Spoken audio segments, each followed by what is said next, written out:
Hola, hola, muy buenos días. Bienvenidos a 3x7, tres periodistas, Enrique Chávez, Carlos Paredes, Valery Vázquez de Velasco, para analizar los últimos días de la situación política, la coyuntura de esta semana.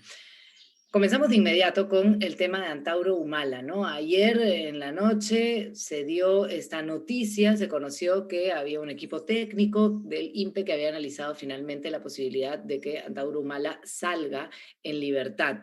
Es una libertad con rendición de pena, ¿no? Presentada en varias oportunidades, son las tres últimas veces las que finalmente han sido analizadas y se daría entre hoy sábado y el día martes, ¿no? Porque ni domingo ni lunes puede ser excarcelado, pero digamos que esto ya va a ser motivo de bastante bulla, ¿no? ¿Qué significa la salida de Humala? ¿Qué es lo que busca el gobierno? Supuestamente no ha tenido ningún tipo de injerencia, pero sí ha habido visitas relacionadas a Antauro Humala a Palacio de Gobierno y por supuesto eso es lo que se va a analizar. ¿Cómo han visto ustedes esta noticia que en realidad era una promesa presidencial, ¿no? A pesar de que Aníbal Torres también había dicho que esto no podía suceder. Eh, Tanto Vladimir Cerrón como Guido Bellido y, en fin, el entorno cercano a Perú Libre ha aplaudido esto. ¿Quién comienza? Si quieren yo, Bueno, ok, dale, dale, dale. vamos. No. A Mira, ver, yo creo que la sí, dale, liberación de dale. Antauro Ujú. Humala se hace clic con esta narrativa de movilizar a las masas, estas visitas a Palacio de Gobierno, de pseudos líderes populares, ¿no? En el timing coincide. No precisamente ha sido un indulto, como fue la oferta electoral de Pedro Castillo, sino ha sido una medida administrativa del Instituto Nacional Penitenciario que depende del ministro Félix Chero, el ministro de Justicia, que es, como sabemos, uno de los tres defensores incondicionales, fanatizados del presidente Castillo. Eh, ¿Qué va a pasar? Antauro va a salir como un protagonista de la efervescencia política defendiendo al gobierno en contra del establishment, el establecimiento, como dicen los colombianos, eh, y esto va a exacerbar más la crisis política que vivimos, ¿no? Porque cuando el presidente sale por plazas y parques diciendo que él es víctima de un complot entre el Ministerio Público, el Congreso, la prensa, Poder Judicial y ahora que los siga. claro, también el Poder Judicial, ya la presidenta del Poder Judicial le ha respondido, pero cuando los colaboradores eficaces empiezan a hablar acogidos a este beneficio, dan no solamente testimonios, indicios, sino aportan pruebas y se cae esta narrativa de la victimización y por eso que ahora ya no son dos, tres, se suma Hugo Espino como colaborador eficaz y la familia presidencial está súper hackeada y ahí creo que el timing es clarísimo. A mí no me parece una coincidencia, esto es una decisión política que depende del Ejecutivo. Claro, ha habido ya opiniones de juristas en uno y otro sentido. Algunos dicen que tiene que pasar por un juez de ejecución penal, otros dicen incluso que los familiares de los 4 policías asesinados podrían presentar una acción de amparo. E inclusive algunos han recordado el caso Fujimori, cuando el TC le da la libertad, la Comisión Interamericana de Derechos Humanos de inmediato se pronunció, dijo que eso era una afrenta contra los familiares de las víctimas y pidió incluso una medida cautelar a la Corte, que fue la que finalmente paró la liberación de Fujimori. Vamos a ver si ahora dejan el doble rasero y hacen lo mismo en este caso, que es exactamente análogo al de Fujimori, ¿no? Ahora, se supone que Ujú. dice homicidio simple. No sé si hay ahí, porque dentro de los delitos que explica este comunicado del INPE, dice homicidio simple y yo entiendo que como homicidio simple no puedes tener ningún tipo de beneficio, pero él está obteniendo, sí, El 7 terminó por su 1, condena un año y algunos meses 7 antes. meses, sí. Ujú. Anteriormente lo que se ha discutido es que él había sido sentenciado por rebelión, secuestro y homicidio calificado. Recordemos que en febrero, claramente Susana Silva, que era presidenta del INPE, fue removida por este tema. En ese momento, a ver, Aníbal Torres era también ministro de Ujú. Justicia y hubo presiones explícitas, no solamente por parte de alguien como Virgilio Acuña, sino por parte del parlamentario Abel Reyes, de Perú Libre. Y en ese momento estaba clarísimo que el INPE no consideraba justificada esa salida. Ahora esto ha cambiado evidentemente y va amarrado un poco a este, como dice Carlos, atrincheramiento que está llevando a cabo el presidente. En este caso, además, a ver, yo pude ver el sábado pasado las colas en Palacio de Gobierno, se están viendo todos los días. Hay algunas organizaciones que declaran luego, muchas otras que no, y hay que recordar que, por ejemplo, un aliado de Antauro Humala es Jorge Paredes Terry, que lidera una suerte de extorsión a la zona minera de Antamina. Si a eso sumamos que el Ministerio Público se ha puesto duro contra esta organización llamada Los Chabelos, que eran las de los Chávez Sotelo, ¿no? Que operan en otra parte, es decir, esta suerte de práctica extorsiva por Son parte de... abogados, ¿no? Exacto, Asesores que en realidad exacto. extorsionan a En el mineras. caso de los Chávez Sotelo, amarrados con el Poder Judicial para beneficiar a determinadas comunidades. En el caso de Paredes Terry, claramente él presentándose como un organizador, defensor de las comunidades frente a las minas, y es el hombre que ha impulsado la liberación de Humala, y es, por cierto, el director de un periódico que se llama El Sombrero, que es un periódico, digamos, muy ligado al ala serronista de Perú Libre. Entonces, lo que tienes, si vas añadiendo un poco lo que está pasando con narcotráfico, se está queriendo tramitar un proyecto de ley de Guillermo Bermejo para legalizar toda la hoja de coca. Lo que está pasando en la estrategia en el Braem, evidentemente lo que observas es una intención por parte del gobierno de rascar la olla con estos actores que antes se llamaban antisistema y que ahora sabemos que en realidad lo que hacen es proteger estas economías ilegales e impulsarlas. Es sumamente peligroso ese atrincheramiento, me parece a mí, por parte de Castillo, ¿no? Claro, primero ha tenido una estrategia de confrontación, ¿no? Que se ha visto claramente desde el sindicato, primero, ¿no? Desde los grupos sindicales que lo han rodeado. Luego ya las últimas semanas hemos visto a los ronderos, ¿no? También una suerte así de imagen que podría impactar o asustar, en fin. Y ahora un Antauro Humala que entra en escena, ¿no? El tema es cuán fuerte está Antauro Humala para desestabilizar el país aún más, ¿no? Empeorar esta crisis política. Se le acaba de Yo prometer, creo que perdón, añado sí. nomás ahí, se le acaba de prometer a los mineros ilegales una prórroga. Yo también, en fin, digo, oye, ¿qué tanta capacidad vas a tener? Pero cuando movilizas economías ilegales, estamos hablando de temas bien pesados, ¿no? Porque estás hablando de capacidad y estás hablando de plata. Efectivamente, ¿no? Yo no creo que ninguna organización legítima vaya a salir a defender la corrupción, pero es claro hacia dónde apunta el presidente, ¿no? Y es claro que ha sido una decisión política la libertad de Antauro No Humala, cabe duda. porque otro de los operadores junto con Paredes es Virgilio Acuña. Virgilio Acuña pagó parte de la reparación civil puesta contra Humala y esta semana se ha reunido con los dos hombres más poderosos del Ejecutivo, el Premier y el propio presidente de la República. Así que esta es una decisión hecha desde el INPE, que es el Ejecutivo, administrativa, y que va en esa estrategia de sacar a las masas para defender lo indefendible, para defender la corrupción que está cercando a la familia presidencial. Ahora, la pregunta de Valeria es pertinente. ¿Qué tanto puede movilizar Antauro Humala? Mira, hemos escuchado un audio que dice, el único que puede hacerle frente a los militares y que puede poner el ejército a favor del régimen soy yo, ¿no? Y tiene los famosos reservistas, ¿no? Que es gente ya acostumbrada a movilizarse con una fuerza y una agresividad conocidas, ¿no? Sí, Enrique. hay un datito, ¿no?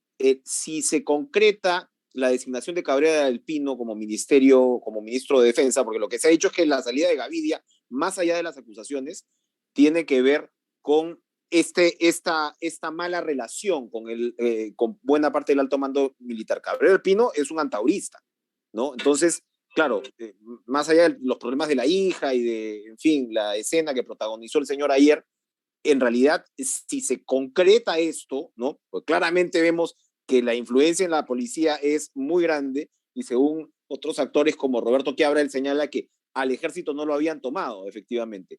Habría que ver qué pasa ahora y cómo amarra este tema de Antauro con lo que tú señalas de los reservistas. El ejército no es una institución homogénea, pero claramente tiene, ¿no?, ese acento, ¿no?, en medio de sus filas tiene de todas maneras un porcentaje afín a estas ideas, ¿no? ¿Cuánto tiene que ver la Operación Patriota con lo que ocurrió con José Luis Gavidia, su salida o intento de salida que todavía no ha sido aceptado, y con lo de Antauro Humala? ¿Hay alguna relación en eso? Porque se ha dicho en algún momento que también ha sido una decisión del presidente por justamente tocar un espacio que no se quería desde el Ejecutivo, ¿no? Entrar al BRAEM, tocar lo que podría ser una fuente de dinero, o en algún momento se ha especulado, por supuesto, y bastante sobre lo que hay de relación entre este grupo terrorista y el grupo que se acerca o finalmente que las elecciones es el que llega a la presidencia. Yo creo que a pesar de que las dos medidas se han ejecutado desde el Ejecutivo, la liberación de Antauro Humala y la Operación Patriota, hay una diferencia significativa. La liberación ha sido coordinada, la Operación Patriota se inició hace mucho tiempo con operaciones de inteligencia policial y su ejecución militar ha sido, digamos, casi compartimentada, porque además ha participado el Ministerio Público, que es, como titular de la acción penal, el que ha recogido lo que se encontró en la guarida de los Quispe Palomino, especialmente del camarada José, ¿no? Y ahí hay temor porque venimos desde la campaña electoral con estas denuncias de una relación directa y en algunos casos probada entre ellos, por ejemplo, Bermejo, el propio Cerrón, este tal Sacha ya lo ha declarado públicamente, se ha ratificado en estos días de que él ha sido testigo de entrega de dinero, etcétera, e incluso hay una terrorista que es vocera de los Quispe Palomino que salía en audios, primero apoyando la Cerca, ¿no? candidatura de Castillo, sí, y ahora lo tratan de traidor para abajo, ¿no? Es decir, ahí se abre también una caja de Pandora y en la línea del comentario de Enrique, yo sí creo que la Operación Patriota tuvo que ver con la salida de Gaviria porque se le achaca desde el Ejecutivo que no pudo controlar a la cúpula militar en el sentido que quería Pedro Castillo, ¿no? Que no pudo evitar la operación. El pedido ejecutivo hubiera sido para Gavidia que no se ejecute la operación Patriota. Exactamente. O por lo menos debilitarla, ¿no? Entonces O que eso ellos tengan control del refleja operativo y no el la Ministerio poca Público, ¿no? influencia supuestamente de Gavidia, ¿no?, entre el alto mando militar, y vamos a ver qué pasa con la nueva designación. Pero finalmente esto, ¿no?, es, a ver, este atrincheramiento, como decía Carlos, se da porque el cerco se cierra cada vez más. Ya puede sonar, digamos, a algo repetido, pero no lo es, porque cuando observas lo que está haciendo la Fiscalía con el caso de los Espino, tienen por supuesto a Jennifer Presa, que eso lo tiene descolocado claramente al presidente, y las últimas revelaciones van por el lado de un reparto de obras de 500 millones de soles de estos llamados chiclayanos, estos amigos de Castillo vinculados con Heiner Alvarado. Está este señor Salatiel Marrufo muy metido con reuniones exponiéndoles a estos empresarios cuáles eran las obras que se podían priorizar, y este goteo va cayendo hasta Anguía, ¿no? Entonces, claro, ya ves que lo del MTC se arma un expediente fácilmente paralelo al el de vivienda, fácilmente paralelo al del MTC. O sea, vemos el papel del presidente de la República en gigantescos actos de corrupción, para empezar, en las dos carteras. No digamos, volviendo al tema de las instituciones armadas, todo el tema de los sobornos, ¿no? Entonces, bueno, oye, se está configurando algo realmente gigantesco, y para quienes dicen que la corrupción es la misma de antes, pues el profesor se puso, al parecer, bastante bien las pilas para armar, ¿no?, un esquema que ha tocado y ha abarcado a varios sectores del Estado, ¿no? Pero sigue sin aparecer Castillo, ¿no?, en ninguna de estas pruebas. De hecho, está avanzando el tema hacia la posible detención preliminar de Lilia Paredes, la posibilidad de la prisión preventiva de Jennifer, la sobrina, hija.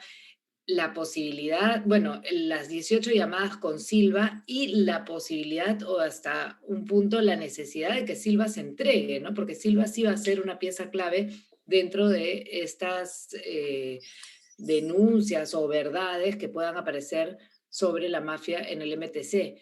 La entrega de Silva es crucial y tiene que suceder en los próximos días si se da, entiendo. Sí, mira, el abogado de Silva ya viene diciendo que su patrocinado tiene la voluntad de entregarse y colaborar con la Dos justicia, semanas. está pidiendo, hay un trámite previo de un peritaje, de algo que en verdad no existe, pero la tesis del Ministerio Público es muy simple. Acá ha habido una organización criminal que obviamente la tiene que liderar el que corta el jamón, el jefe del Ejecutivo. Sin su anuencia, sin su autorización, no podría haber un ministro de Transporte que entregue obras a los amigos, no podría haber un ministro de Vivienda que haga de caja para la compra de congresistas, para la entrega a los amigos y familiares. Y lo que ha dicho Hugo Espino, ya en calidad de colaboración, es que la esposa del presidente, Lilia Paredes, es la que repartía en algunos casos obras para Anguía y para Cajatambo también, que es otro municipio tomado por la familia presidencial, y que incluso los 90.000 soles que le depositaron los otros hermanos de Lilia Paredes a las empresas de los Espino fue pago por el papel que estaban haciendo ellos, testaferros, es decir, estaban prestando sus pequeñas empresas constructoras para este engranaje de corrupción. Entonces, claro, los peruanos estamos acostumbrados a pedir la prueba maestra de la corrupción, el No video solo los tipo Vladi peruanos, Montesino, el Carlos, audio, ¿no? es la Este, estrategia. Mientras no aparezca esa prueba, no van a decir, no van a poder probar justamente que está Pedro Castillo siendo el engranaje, como tú lo explicas Es tan como si claramente. dijésemos, mientras no aparezca la imagen de Alberto Fujimori con la pistola en mano, humeante, que mató a los alumnos de la Cantuti, profesor, o a los pobres heladeros de Barrios Altos, no hay prueba, no. Una En el cosa es derecho penal, responsable político y otra cosa es que sea el cabecilla de la operación. no, Yo pero creo en que el hay una derecho penal diferencia. existe varias figuras, ¿no? Que tienen que ver con el autor intelectual, es decir, con el autor mediato, ¿no? Y con esa teoría se sancionó y se ha condenado a Alberto Fujimori. Acá hay una serie de hechos, indicios y pruebas, manuscrito del presidente, que claro, salió el abogado del paporreteo jurídico así, no, eso tiene que ser un peritaje. Pero ya hay pruebas, pues. Hay una prueba que es manuscrito del presidente de la República entregado, ¿por quién? Por su secretario de más confianza, el señor Bruno Pacheco. Entonces, toda esta trama de corrupción no hubiera sido posible si es que el señor Pedro Castillo Terrones no lo hubiera autorizado, no lo hubiera organizado y no lo hubiera alentado.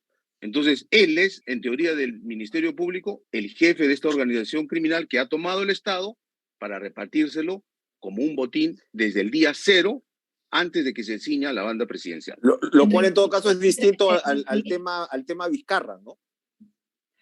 lo podríamos ver con otros presidentes, pero tú también crees que es así de fácil hasta el momento involucrar al presidente si no hay una prueba.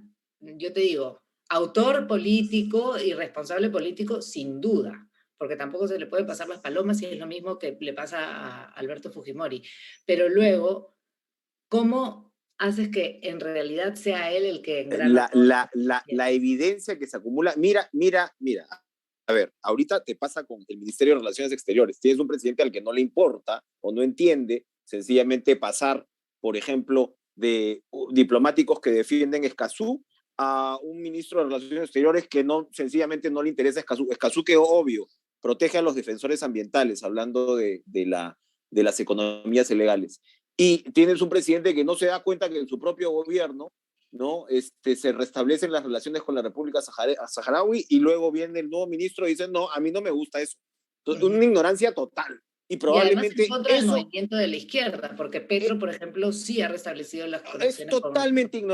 totalmente ignorante de las materias del Estado. Pero por otro lado, lo que señala Carlos es muy importante, porque para tener las uñas largas probablemente no necesitas mucha comprensión. En contraste con esos ministros de Relaciones Exteriores que cambias como si fueran ningún problema, Juan Silva y General Alvarado se quedaron protegidos por Castillo. Si tú sabes, o sea, esto evidentemente va más allá de una responsabilidad política. El problema con Silva se denunció desde noviembre del año pasado, y mira tú cuánto tiempo ha estado ahí. Con General Alvarado se decía, oye, vivienda es muy importante, vivienda tiene mucho presupuesto. Las piezas están claramente armándose en el rompecabezas, y yo creo que va, pero no hay forma, no hay forma de esperar con Zarratea, con todo ese tipo de cosas, que lo que vaya finalmente a condenar a Castillo sea un video o un audio. Yo creo que el caso penal está siendo bastante aclarado, y por eso yo preguntaba, porque se nos termina el tiempo, lo del tema Vizcarra, que, para Vizcarra. Sí, que es otro tema, ¿no? Algo conozco del tema Vizcarra. Bueno, alguito. El acuerdo de colaboración eficaz que el Poder Judicial ha aprobado de José Hernández, lo que demuestra es la teoría también del Ministerio Público. Él fue el intermediario entre los sobornadores, que eran los empresarios del Club de la Construcción, y el sobornado, el presidente regional de Moquegua, Martín Vizcarra, en dos obras emblemáticas, ¿no? El Hospital de Moquegua y la irrigación Lomas de Hilo. Lo que ha dicho Hernández, ha presentado sus dos teléfonos celulares con una serie de conversaciones, pero no solamente son los WhatsApp que ahí demuestran el pago de la coima de 1.300.000 soles en 8 armadas, 5 de 200 y 3 de 100. Ahí ha habido geolocalización. El Ministerio Público ha podido probar que cuando Hernández dice que fue a su casa en agosto del 2016 a recibir la última parte de la coima, ahí estuvo Vizcarra. Hay testimonios del chofer de Hernández, del chofer oficial de Vizcarra como ministro de Transporte, que dice sí, él estuvo ahí. También hay testigos, la secretaria, los porteros, tanto de la oficina como de la casa de Vizcarra, y sobre todo, cómo se cobró el dinero. Y lo más importante, Vizcarra hizo dos movidas que lo delatan, ¿no? Primero dio un aumento, digamos, un primer pago irregular de 24 millones cuando el terreno ni siquiera se había inscrito a nombre del Estado, y después dio un primer adelanto de 40 millones para compra de materiales cuando no se había aprobado el proyecto. Y lo hizo con el pitufeo moqueguano el último día de su gestión, 31 de diciembre del 2014, emitiendo 113 cheques de manera absolutamente irregular. El caso es que con esta colaboración, digamos que no es un caso tan amplio. Con esto podría realmente ya ser acusado. Sí, no es un caso complejo. Además, se le está juzgando no en calidad de expresidente, sino en calidad de expresidente regional. No está forado. No se trata de una organización criminal para delinquir, se trata de un simple funcionario público, es decir, un gobernador que le cobra coima a un proveedor a través de varios intermediarios, y en las próximas semanas se van a ir aprobando también la colaboración de los otros 6 colaboradores eficaces, que son básicamente los empresarios del consorcio, y con eso el fiscal Germán Juárez Atoche está en condiciones de ir a juicio de inmediato a acusar, y yo creo que en unos meses podríamos tener una sentencia. Que sería la primera sentencia a los presidentes, porque esto se hace largo como nuestro podcast, que siempre se nos pasa un poquito. Tenemos que despedir. Adiós. Nos vemos el fin de próximo semana. sábado, como Chao. siempre. Chao. Bye.